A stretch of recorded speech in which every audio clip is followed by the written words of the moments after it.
Hello and good evening, everyone. I'm Fire Marshal Don Thomas for the City of Detroit. I serve as the lead inspector and public and life safety educator for the City of Detroit as it relates to fire safety and life safety. I want to thank you all for joining us in our final evening for our final DFD safety series for 2025.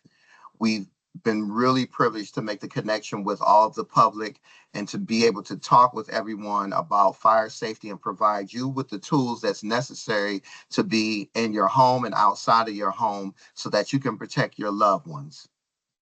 During the course of this year, we've talked about topics that range from creating fire escape plans to grilling to summer safety tips and everything in between.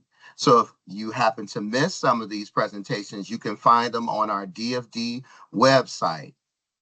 This evening, we're going to have a great opportunity to explain and talk about what Detroit's designation as a heart-safe community means.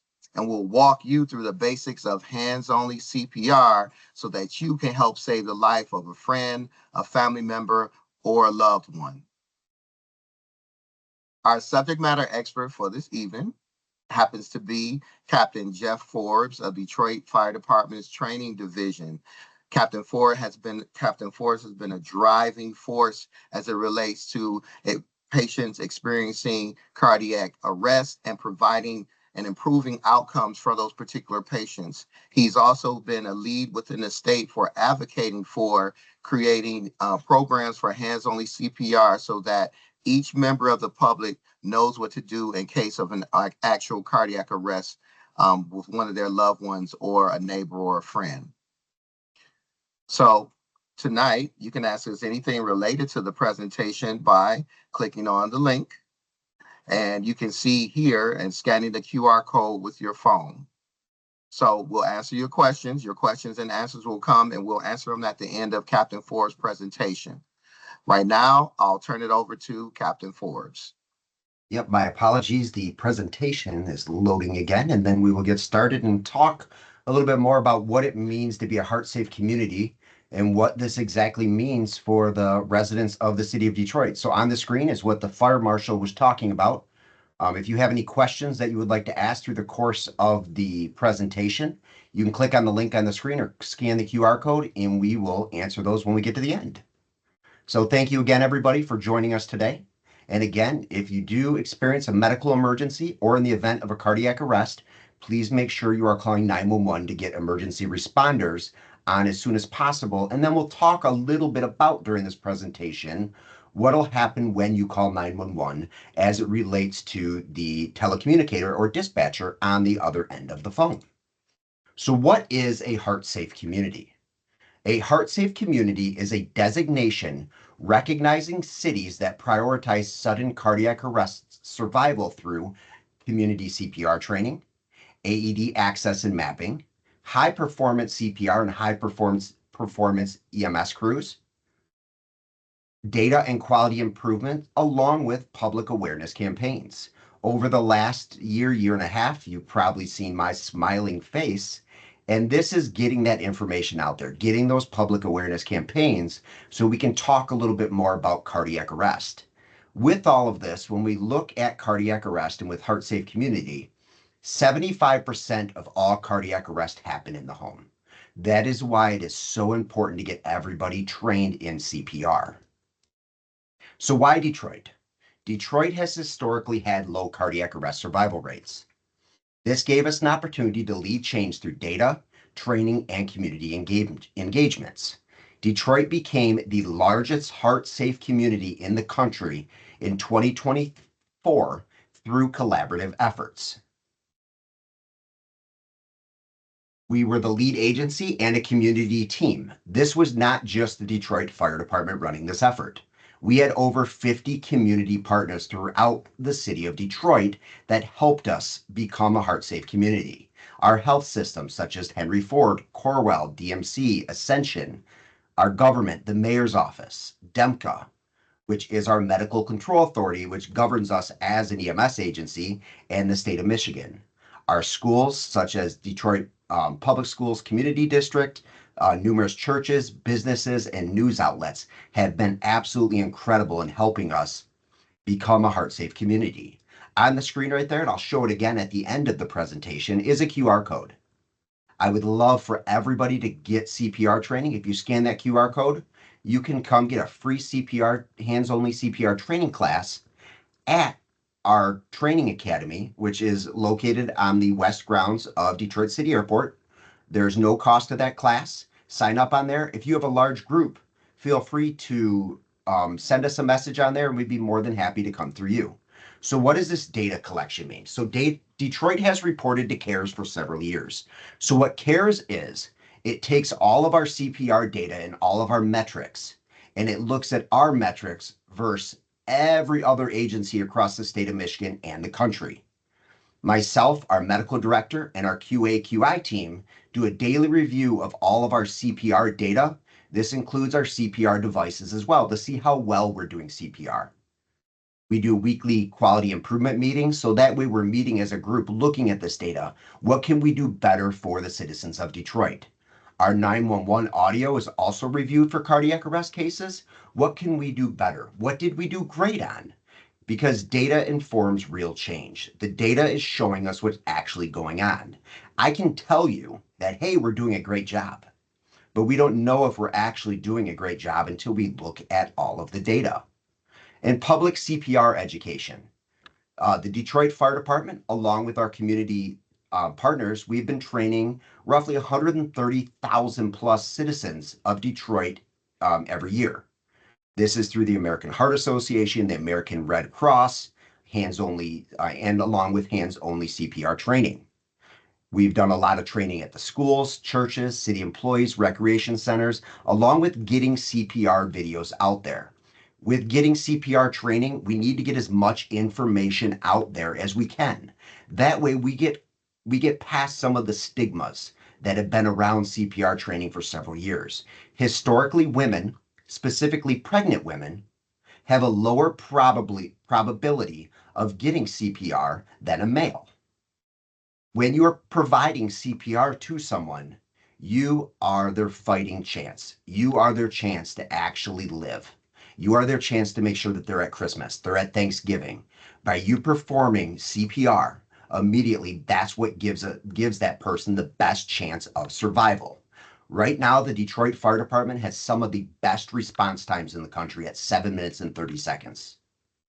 But after 7 minutes and 30 seconds without CPR, your chance of survival is very low. That's where we need to get the community involved. Early recognition, early CPR, and early defibrillation is how we are going to save lives.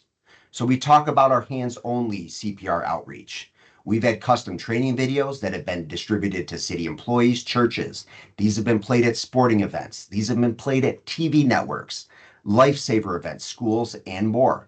Getting the information out there, getting recognition.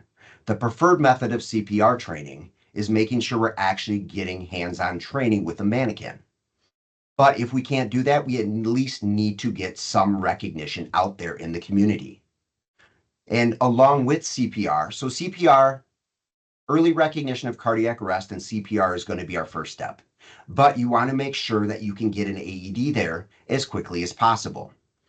If the person suffering a cardiac arrest is in a life-threatening cardiac rhythm, such as VTAC or VFib, an AED is going to be one of their best chances of survival. There is an app called the PulsePoint AED app, which shows all of our AEDs in the community. Right now, currently, the city of Detroit has over 600 AEDs in the community. These AEDs have also been placed in DPD units and the Detroit police precincts, select DDOT buses, our recreation centers, our stadiums, our schools, along with other public venues. Telecommunicator CPR, also referred to as TCPR. Before I really got involved with training, I didn't know a lot about TCPR. But when we look at cardiac arrest and when someone calls 911, TCPR is one of the most important things and underutilized things that people don't really understand. When you're providing CPR to somebody, it's already a high stress situation going on. When you call 911, the dispatcher or telecommunicator is going to ask you what's going on. They're going to ask you for the address, and they're going to ask you if the person's breathing. When you say they're not breathing, you believe they don't have a pulse, the telecommunicator is going to coach you through doing chest compressions, which is CPR. They can give TCPR instructions for adults, children, and infants. And within the fire department and Detroit Police, we do a collaborative effort to do ongoing dispatcher training and make sure we're doing QA review. Make sure we are doing the absolute best that we can do when someone calls 911. Our first responder AED programs. All Detroit fire department vehicles are equipped with a minimum of an AED. Detroit Police are all CPR certified. They do have AED equipped units, and they are getting more and more out there every single week. Detroit Public Schools Police, Transit Police are also AED ready. We are doing quarterly training and debriefs after CPR calls with our crews at the Detroit Fire Department. That way we can tell our crews, hey, you did a really great job on this. Were there any barriers to care? If there's any equipment that we can get you to make this better? Currently, our Detroit Fire Department ambulances, engines, and squads have some of the most state-of-the-art equipment on them in period, but especially when it relates to cardiac arrest. But we got to make sure we actually talk to our crews and know what's going on with this equipment. But part of it is not all about us. We have to make sure that we are recognizing survivors, and we are also recognizing our crews that are going above and beyond. And this is a partnership with Save My Heart and DEMCA. We celebrate for bystanders and responders.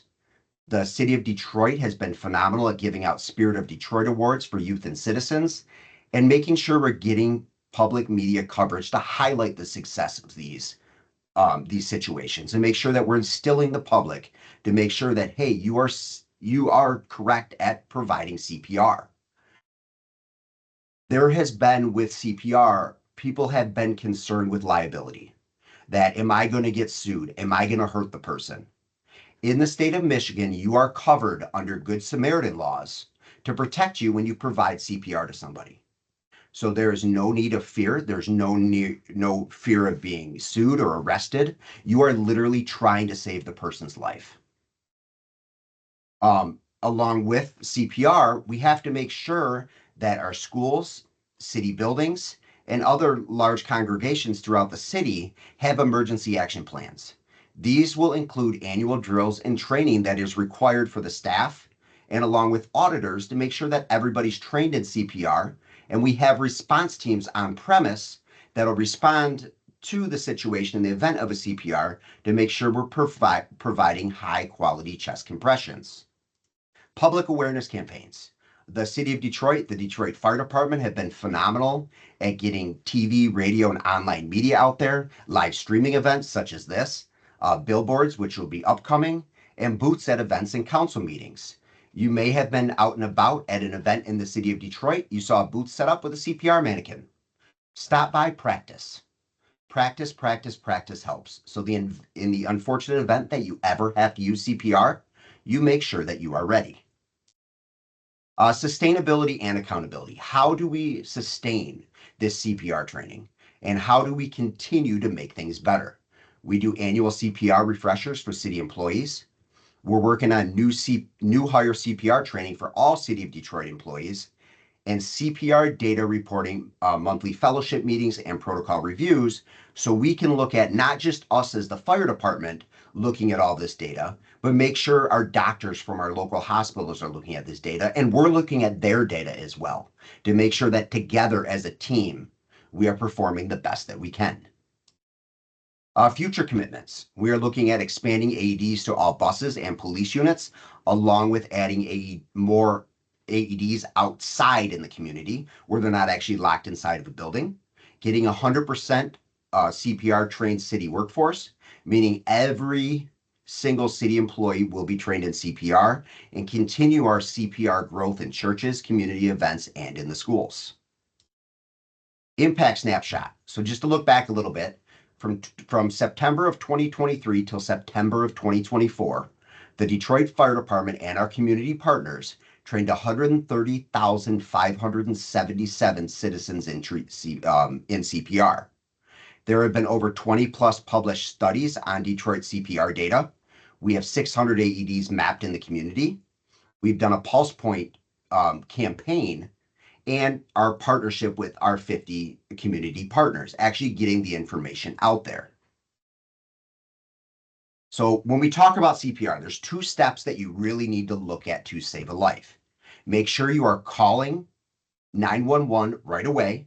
That way the telecommunicators coaching you through CPR, and we are getting emergency responders to you as quickly as possible. So let's do a little quick review of a CPR video. So this video is going to talk through, let's say that you were at the grocery store and you notice somebody collapse.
All right, so there was just a quick snapshot of how to actually do CPR.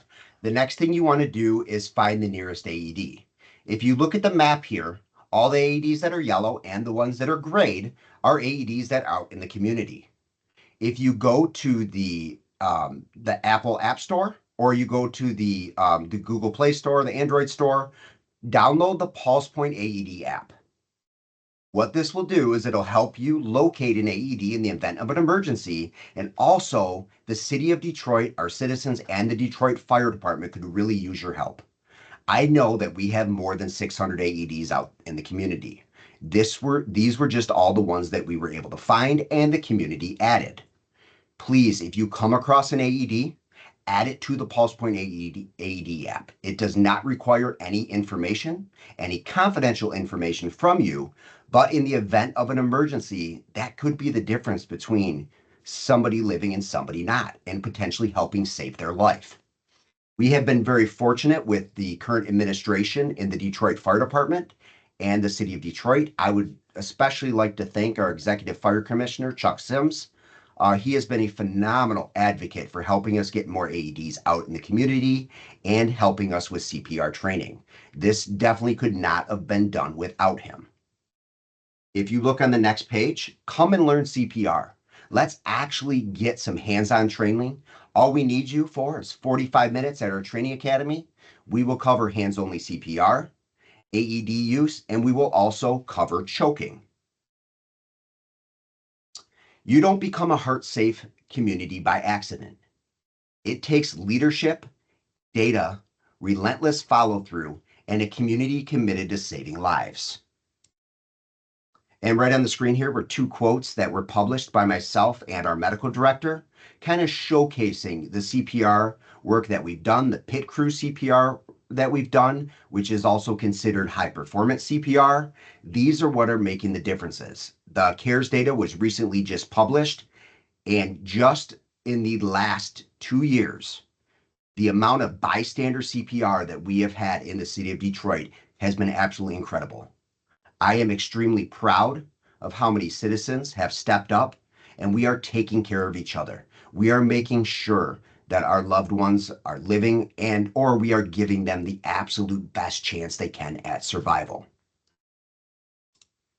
All right, if you have any questions that you would like to submit, please click on the link or scan the QR code on the screen. Fire Marshal?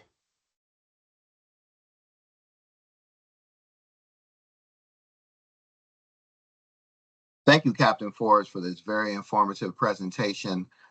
Again, I just want to speak to the work that's been done by the Training Academy and having Captain Forrest lead that charge to make sure that the city of Detroit community and everyone else is aware of the hands-only CPR component and getting the training to everyone as quickly and as available as possible, and making things safe for the citizens. And again, that has been led by our administration, who has seen the need to make sure that we need to get those times down and to be able to put our citizens in the best position to help save a life. So thank you, Captain Forrest, for the work that's been done by you and Dr. Dunn and the rest of your team over at the Training Academy, as well as our Community Relations Division, to get the word out with that hands-only CPR. Yeah, thank you, sir. I appreciate that. So we'll take a couple of questions. Again, scan the QR code or hit the link if you have any questions related to this wonderful presentation that was done by Captain Forbes today. So the first question, Captain Forbes, is what is an AED? Yes, so an AED is an automated external defibrillator. In the event that someone is in cardiac arrest and their heart is in two rhythms, which would be referred to as ventricular fibrillation, also known as VFib, or pulseless ventricular tachycardia, also known as pulseless VTAC.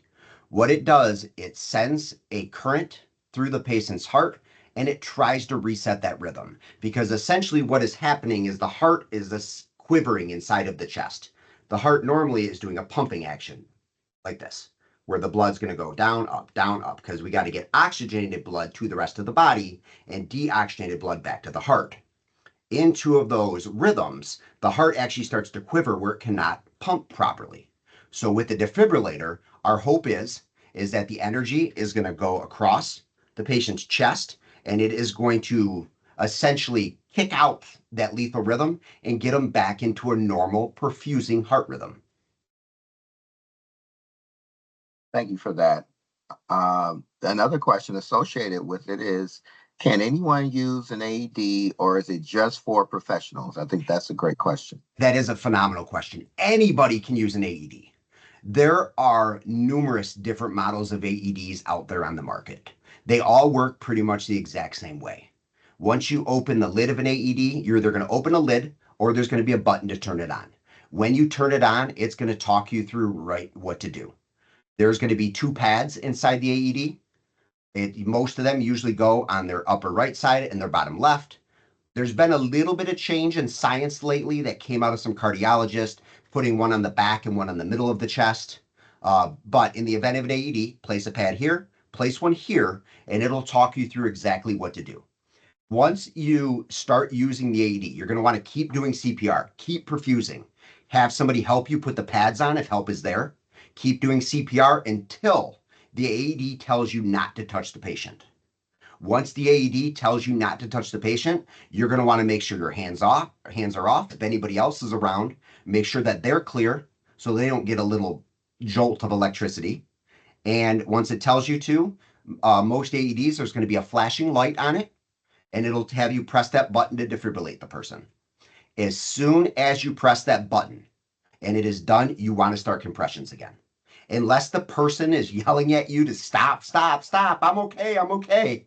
Keep doing CPR. Keep doing CPR till emergency responders arrive. Thank you. And I'm glad that you broke down the usage of the AED and explaining to the public that the instructions are there. I think that a lot of the fear with using the AED is being unfamiliar with what the steps are. but the quality of AEDs that we have out now compared to a number of years back makes it really, really easy for the lay person or just the regular citizen to be able to assist and get that AED on and to assist with potentially help saving a person's life. So I think it was really important for you to break those steps down. Along with that, additional question that we have is what are some additional skills you suggest in developing in addition to CPR? So CPR, we would obviously say, is the number one step in helping save someone's life. But also getting some skills on how to relieve somebody if they're actively choking. So the whole video we've seen of someone can't breathe, they're not talking to you. If you ask them to speak and they can't speak, they're not moving any air. The universal sign for choking is pretty much this. Get some skills on choking for adults, pediatrics, and infants, along with what do you do if you're choking and you're by yourself? If you come to the training academy, we'll teach you how to do that. We'll actually teach you how to use a chair to relieve choking. If you're at home by yourself, you're eating a steak and or even eating a salad and you accidentally choke on a piece of it, what happens if you're by yourself? We will teach you how to relieve that. Also, stop the bleed is very important. Whether you're out somewhere and somebody cuts themselves, or you work at a factory and someone gets caught in a machine, and or you're at home, you're just working on your car and something happens. How do we control that bleeding? So those are some very basic steps that I suggest everybody learns. And if you sign up on the link to come to our training academy, we will train you on all of those free of charge because this is how we help save each other, is getting this training. Excellent point, sir. So we've got a couple of more questions, and so a couple more questions that we want to ask here. One is, what can the community do to spread awareness and education about heart safety? So we need to keep talking about cardiac arrest and heart safety and heart wellness. This is where getting people know your numbers is what I like to refer to as not. Know your numbers. What is your cholesterol? What is your blood pressure? Let's try to prevent a cardiac arrest before it actually happens. But then also spread the message of CPR. Start talking about CPR. Growing up as a young child, I remember in school, we always talked about stop, drop, and roll. That is stuck in everybody's head for the rest of our lives. But we should also be talking about CPR. If someone's not breathing and you think they don't have a pulse, let's spread the message about doing chest compressions. Have people go to detroitmi.gov, click on the fire department, sign up for a class. Let's say you don't have time. We don't have time to get here. You can go on the same webpage. You can look at the video I showed you during this presentation. If you're at home laying in bed, instead of browsing Instagram, Facebook, or LinkedIn, real quick, look at a quick CPR video. Let's keep looking at it. Repetition is how we are going to save lives. And our final question is, are there any risks involved in bystander CPR performance? There is no risk involved for the bystanders doing CPR. You are covered by Good Samaritan laws in the state of Michigan as long as you are trying to help them. You are trying to help them. Let's say you start doing CPR on somebody. They're not breathing. You weren't sure if they had a pulse. You start CPR because that is what AHA, the American Red Cross, is telling you to do. That is what the gold standard is. We are better off performing CPR than not performing CPR if we think. The key words there is think. If we think someone is in cardiac arrest, we don't want to delay CPR. Every minute that goes by, the percentage of someone surviving a cardiac arrest goes down. When we get to about that 8-9 minute mark, your chance of survival of cardiac arrest and surviving cardiac arrest without any deficits is getting closer and closer to zero. The community is really our difference between people surviving cardiac arrest and people not. People like to call us the heroes a lot. They like to call us the heroes. We show up, we do CPR, we were able to bring someone's loved one back. But in the event of a cardiac arrest, the real heroes are the citizens of our city. We want to thank Captain Forbes for this wonderful presentation and for the very thoughtful and caring answers that he provided for the questions that was asked by the community this evening. We want to thank everyone for joining us during this year's DFD Safety Series. We want to thank the city of Detroit, along with our fire executive administration, led by Executive Commissioner Chuck Sims, for his vision and desire to want to put on this safety series so that we can better provide life safety and fire safety education to the city of Detroit residents as well as our visitors. So we'll be back in 2026. We're looking forward to continuing this series. Be safe, Detroit, and have a good night. Thank you.